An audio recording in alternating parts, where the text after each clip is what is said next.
Hello dear students, in this video we are going to study Jablonski diagram, which is the most important topic of this photochemistry.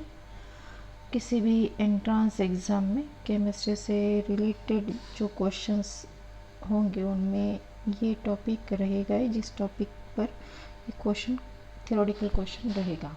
ठीक है, तो क्या है ये जाबलांस्की diagram देखते हैं हम, लेकिन उसके पहले हमें स्पिन स्टेट्स ऑफ मॉलिक्यूल समझने पड़ेंगे। तो क्या होते हैं स्पिन स्टेट्स ऑफ मॉलिक्यूल?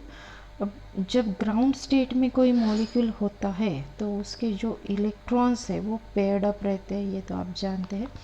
मतलब जब एक एटम अपने एक अनपेयर्ड इलेक्ट्रॉन के साथ उस एटम का ऑर्बिटल जब ओवरलैप होगा दूसरे एटम के ऐसे ऑर्बिटल के साथ जब उसके पास भी अनपेयर्ड इलेक्ट्रॉन हो, तो ये ओवरलैपिंग होती है, तब मॉलिक्यूल फॉर्म होता है। इसलिए जब भी मॉलिक्यूल फॉर्म होगा तो उसके पास पेयर्ड इलेक्ट्रॉन्स रहेंगे। ठीक है, अब ये जो पेयर्ड इलेक्ट्रॉन्स है जब ओवरलैपिंग होती है तो हमने वैलेंस बॉन्ड थ्योरी में पढ़ा है कि एक इनकी जो स्पिन है वो अपोजिट होनी चाहिए। मतलब एक अगर पैरेलली क्लॉकवाइज डायरेक्शन में मूव कर रहा है, स्पिन कर रहा है, तो दूसरा एंटी क्लॉकवाइज होना चाहिए, तभी ओवरलैपिंग होती है।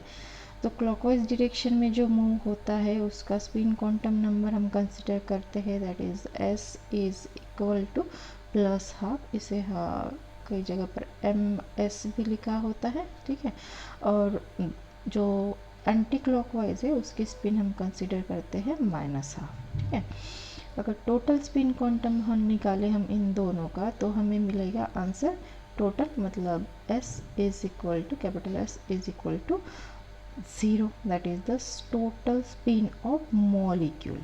ठीक है, तो टोटल स्पिन ऑफ मॉलिक्यूल हो गई S इज इक्वल टू 0।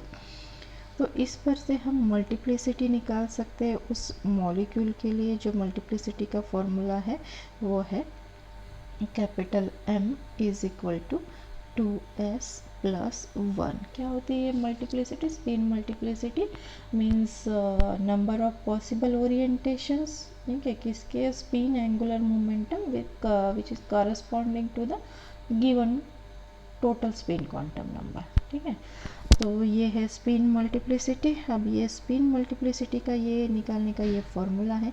यहाँ पर टोटल स्पिन का हमें नंबर रखना पड़ेगा। जैसे अभी हमने देखा था इस केस में मॉलिक्यूल के ग्राउंड स्टेट में S की वैल्यू है 0, तो यहाँ पर अगर 0 पुट करेंगे तो हमें वैल्यू मिलेगी M की इज इक्वल टू 1। ठीक है, तो मल्टीप्लिसिटी हो गया 1। ठीक है, तो M1 ओरिएंटेशंस उसके हमको मिलेंगे। तो ये 1 है, इसलिए इसको कहा जाता है सिंगलेट, और ये ग्राउंड स्टेट में है इसलिए बोलेंगे इसको सिंगलेट ग्राउंड स्टेट। जैसे कि आप यहाँ पर देख रहे हैं ये जो इलेक्ट्रॉन्स, दो इलेक्ट्रॉन्स दिख रहे हैं, एक की स्पिन प्लस हाफ दूसरे की माइनस हाफ, इसकी वैल्यू आ गई 0, मल्टीप्लिसिटी के फॉर्मूले में पुट कर दिया तो आंसर मिल गया 1। तो ये है सिंगलेट ग्राउंड स्टेट। अब ये जो ग्राउंड स्टेट है ये समझ लीजिए, यहाँ पर मैंने एक ग्राउंड स्टेट लेवल निकाले, that is called which is represented as S0। तो ये S0 है। अब एक्साइटेड जब वो मॉलिक्यूल होगा, कब एक्साइटेड होगा? वो रेडिएशंस जो लाइट है वो एब्जॉर्ब करेगा। ठीक है, अब वो उस लाइट की एनर्जी हम कंसिडर कर रहे हैं h में, वो एब्जॉर्ब करेगा। कोई भी जो मॉलिक्यूल है उस पर जब रेडिएशंस होंगे, ठीक है, लाइट जब बम्बार्ड करेंगे तो वो इसकी फ्रीक्वेंसी और ये फ्रीक्वेंसी जब मैच करेगी तो वो एब्जॉर्ब कर लेगा। ठीक है, एब्जॉर्ब करने पर क्या होंगे? तो वो जो इलेक्ट्रॉन्स है वो इलेक्ट्रॉन्स एनर्जी एब्जॉर्ब करेंगे। ठीक है, ये ग्राउंड स्टेट है S0। अब यहाँ पर है एक्साइटेड स्टेट, हायर स्टेट, ठीक है, दैट इज कॉल्ड S1। अब ये S1 क्यों है? मतलब सिंगलेट ही है, हायर स्टेट है, ये हायर इलेक्ट्रॉनिक स्टेट, तो S क्यों है, सिंगलेट स्टेट क्यों? देखते हैं। यहाँ पर है ये पेयर्ड इलेक्ट्रॉन्स। अब ये जो इलेक्ट्रॉन है ये यहाँ पर एक्साइटेशन के बाद, मतलब वो जब एनर्जी एब्जॉर्ब करेगा तो वो हायर स्टेट में जाएगा। हायर स्टेट ये रही, तो यहाँ पर वो जब आएगा तो वो उसकी पहले की जो स्पिन है वो स्पिन को इंटैक्ट रखेगा, मतलब जो स्पिन यहाँ पर थी वही स्पिन यहाँ पर उसकी है। ट्रांसफ़र होते हुए यहाँ से यहाँ ट्रांसफ़र होते हुए उसने अपनी स्पिन चेंज नहीं की, ठीक है। तो स्पिन चेंज नहीं की है तो यहाँ से वो ट्रांसफ़र हो गया, यहाँ पर अब वो इलेक्ट्रॉन नहीं है, यहाँ से वो यहाँ पर ट्रांसफ़र हो गया, ठीक है। तो स्पिन चेंज नहीं की तो यहाँ पर इसका जो एस की वैल्यू थी वो +½ थी, यहाँ पर जो है एस की वैल्यू वो -½ है। तो अगर हम टोटल एस की वैल्यू निकालें तो +½ plus -½ that is equal to 0। तो m की वैल्यू फिर से हो गई 1, इसलिए ये है सिंगलेट, ओके। लेकिन ये है सिंगलेट एक्साइटेड स्टेट, ठीक है। तो ये है सिंगलेट एक्साइटेड स्टेट और ये है सिंगलेट ग्राउंड स्टेट, ठीक है। अब ये एक पॉसिबिलिटी है कि जब वो एनर्जी गेन करेगा तो हायर स्टेट में जाएगा तो सेम स्पिन के साथ जाएगा, लेकिन एक पॉसिबिलिटी और हो सकती है कि वो यहाँ पर जाते हुए स्पिन अपनी चेंज कर ले, ठीक है। स्पिन चेंज कर लेगा तो क्या हो जाएगा, स्पिन चेंज अगर हो जाएगी उसकी तो वो इस तरीके से, ठीक है, ऐसे स्पिन हो जाएगी। तो इस स्पिन में इसका जो स्पिन क्वांटम नंबर है वो रहेगा +½ ओके, +½ अब इन दोनों को अगर ऐड कर दे +½ दैट इज एस की वैल्यू हमें मिलेगी 1, ओके। और फिर अगर हम m की वैल्यू निकालें उस केस में तो m की वैल्यू मिलती है हमको 2 × 1 + 1 दैट इज इक्वल टू 3, ये हो गया m। तो ये m इसलिए इस स्टेट को बोलेंगे ट्रिपलेट स्टेट, ओके। तो ये हो गई हमारी ट्रिपलेट स्टेट। तो यहाँ पर ट्रिपलेट स्टेट में, इस स्टेट में m की वैल्यू है 3, ओके। और यहाँ पर सिंगलेट स्टेट में m की वैल्यू है 1, ओके। इसलिए ये सिंगलेट और ये ट्रिपलेट, ठीक है। ये ट्रिपलेट क्यों आया, क्योंकि स्पिन चेंज हो गई इलेक्ट्रॉन की, ठीक है। तो ये डिफरेंट टाइप के जो पॉसिबल ओरिएंटेशन है वो मल्टीप्लिसिटी शो करती है। अब ये बातें आपको समझनी है पूरे स्पिन स्टेट्स की, ताकि आपको जैवलेंस की डायग्राम अच्छे से समझ में आ जाए। तो क्या है जैवलेंस की डायग्राम में, इसके पहले हमने देखा है कि जैसे ही कोई कंपाउंड है जो उसने अगर लाइट एब्जॉर्ब किया है तो वो फोटोकेमिकल रिएक्शन देगा, लेकिन हर बार ये ज़रूरी नहीं होता है कि उस कंपाउंड से दूसरा कोई प्रोडक्ट मिले, ठीक है। उसके अलावा भी और कोई बहुत सारे मैकेनिज़म्स होते हैं, रिएक्शन ही हुआ ऐसे ज़रूरी नहीं होते। तो क्या मैकेनिज़्म होते हैं वो देखते हैं हम इस जैवलेंस की डायग्राम में। तो जो वेरियस फिनोमेना है वो यहाँ पर हमको देखने को मिलेंगे। तो ये है डायग्राम। कभी कभी एग्ज़ाम में सिर्फ ये डायग्राम बनाने के लिए ही पूछते हैं, सारे टर्म्स आपको वहाँ पर मेंशन करने होते हैं, सिर्फ डायग्राम के लिए पूछते हैं। तो क्या है इस डायग्राम में, यहाँ पर देख रहे हैं आपकी ये है ground state, that is singlet ground state, okay, S0। ये है excited states S1 S2 S3, singlet excited states. ये यहाँ पर है triplet excited state T1 T2 T3, तो ये सारे यहाँ पर लेवल्स हमने निकाले हैं, एनर्जी लेवल्स, ओके। अब जो इलेक्ट्रॉन है वो एनर्जी एब्जॉर्ब करेगा, एब्जॉर्ब करने के बाद में वो एक्साइट होगा एब्जॉर्प्शन के बाद। तो एक्साइट होके वो कहाँ जा सकता है, या तो वो S0 से S1 पे जाएगा, या फिर S0 से S2 पे जा सकता है, S3 पे जा सकता है। कितनी एनर्जी वो एब्जॉर्ब कर रहा है उस पर डिपेंड करेगा कि वो कौन से हायर लेवल में जा रहा है, ठीक है। अब यहाँ पर ये हायर स्टेट में जाने के बाद में वो हो जाता है अनस्टेबल, फिर वो क्या करेगा, स्टेबल होने के लिए वो चाहेगा कि वो लोअर स्टेट में आए, ठीक है।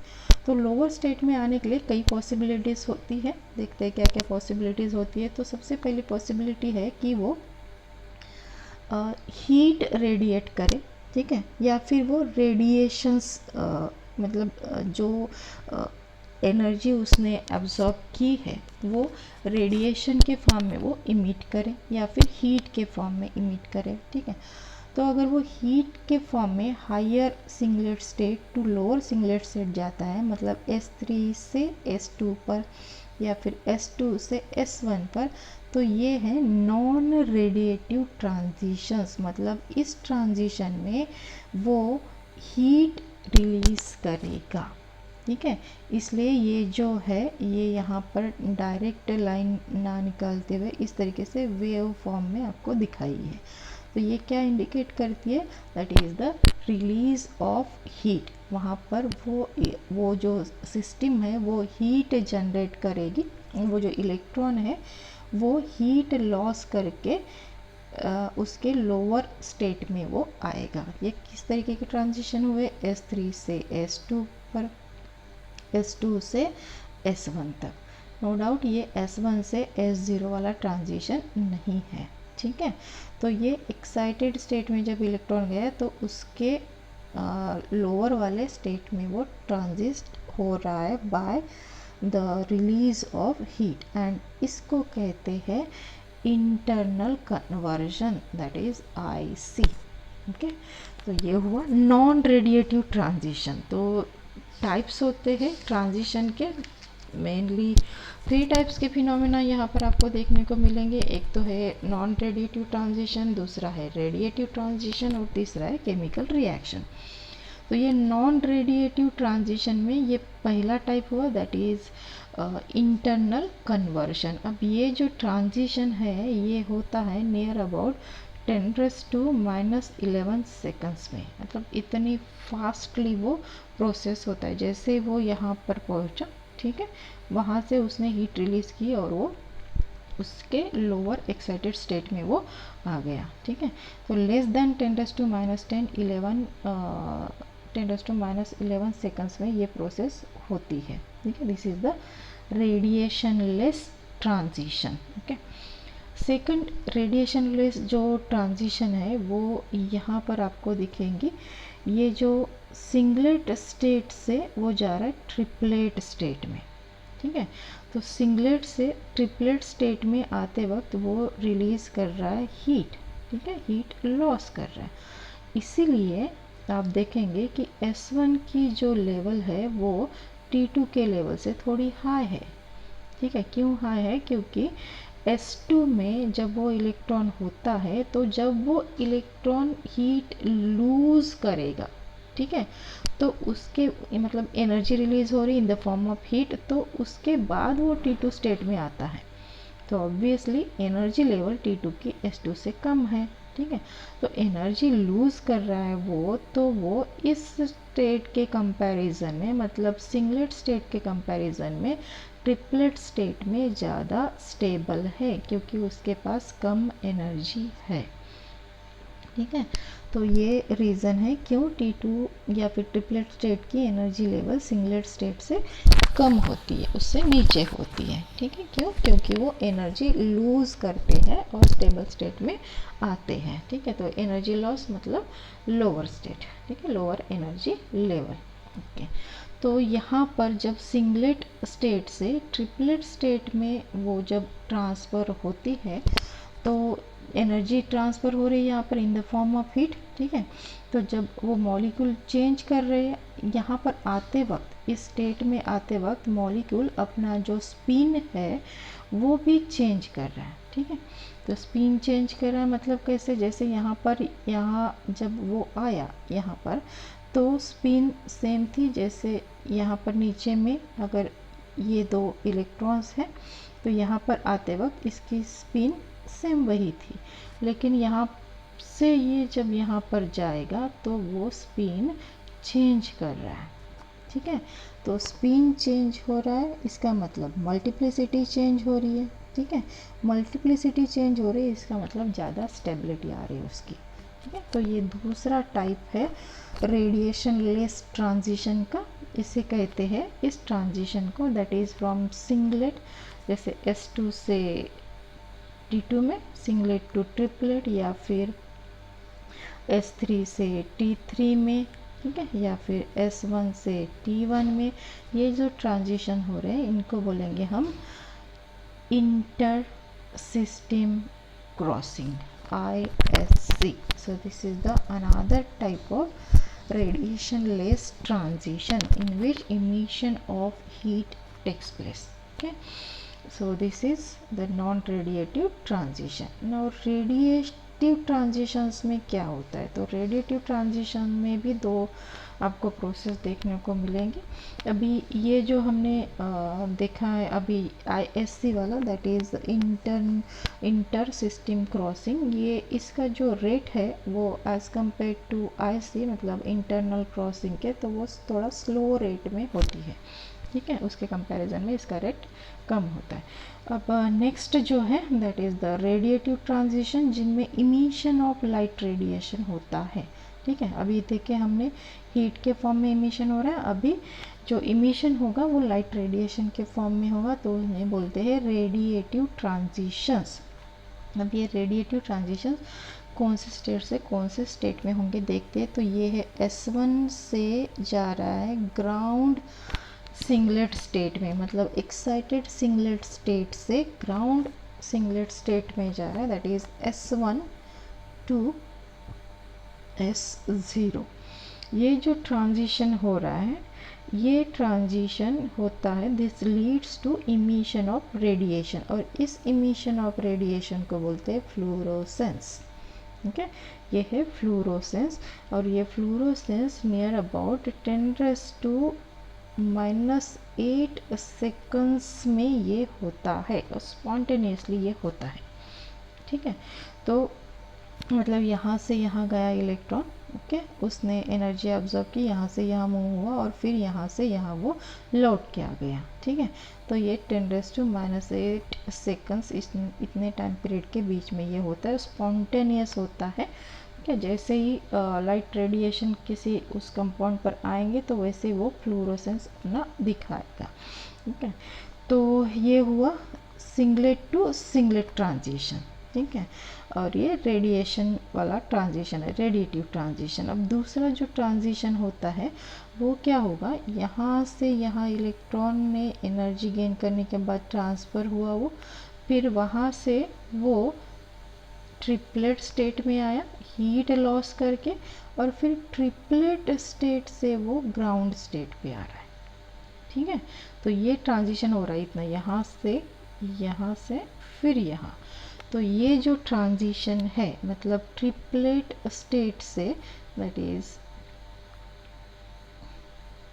From triplet state to the singlet ground state, that is T1 to S0, इस ट्रांजिशन को बोलेंगे फॉस्फोरेसेंस. ओके, ये है फॉस्फोरेसेंस. क्या ट्रांसफर हो रहा है, molecules come to ground state from first excited triplet state to the ground singlet state, that is called the phosphorescence. okay, और ये होता है करीब करीब 10⁻³ seconds, इतने time, longer time of the order है, ये सबसे ज़्यादा टाइम लेने वाला ये ट्रांजिशन है. ओके, तो ये फ्लोरोसेंस के कंपैरिजन में बहुत ज़्यादा टाइम लेता है, 10⁻³ सेकंड्स में ये होता है. ठीक है, तो ये जो है ये सडन होने वाली प्रोसेस नहीं है. आप देख रहे हैं यहाँ पर जाने के बाद हीट लॉस करेगा तो ट्रिपलेट स्टेट में आएगा, वहाँ पर स्टेबल हो जाएगा, स्टेबल होने के बाद में फिर वो ग्राउंड स्टेट में आ रहा है, तो ये टाइम ले रही है ये प्रोसेस. ठीक है, तो ये दोनों जो प्रोसेस है फ्लोरोसेंस और फॉस्फोरेसेंस, ये दोनों लोअर फ्रीक्वेंसी पर होते हैं as compare to excitation frequency. क्यों, क्योंकि यहाँ पर एनर्जी जो है वो लॉस हो रही है in the form of heat in non radiative transitions. ठीक है, तो मतलब अगर यहाँ पर इलेक्ट्रॉन गया है तो वो हीट लॉस करेगा, यहाँ पर आएगा हीट लॉस करेगा, यहाँ पर आएगा, यहाँ से फिर यहाँ पर आएगा, तो हीट लॉस तो हो ही रही है दोनों केस में. यहाँ पर हीट लॉस हो रही है फिर यहाँ पर, तो ये जो दोनों के दोनों प्रोसेस है ये होते हैं लोअर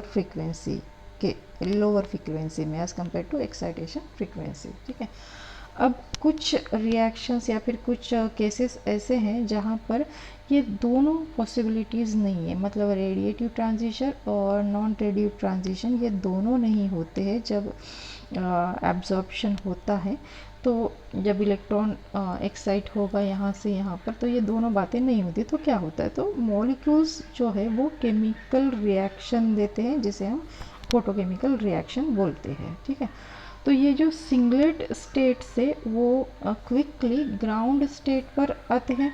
ठीक है, तो यहाँ पर मतलब सिंगलेट स्टेट से ग्राउंड स्टेट पर ये जो क्विक का रिटर्न की प्रोसेस है, तो इसमें रिएक्शन होने की पॉसिबिलिटी कम है। इसलिए ये माना जाता है कि जब भी रिएक्शन होगी फोटोकेमिकल रिएक्शन, तो पहले तो वो स्टेबल फॉर्म में आएगा, अपने ट्रिपलेट स्टेट में आएगा, और फिर वो प्रोडक्ट देगा।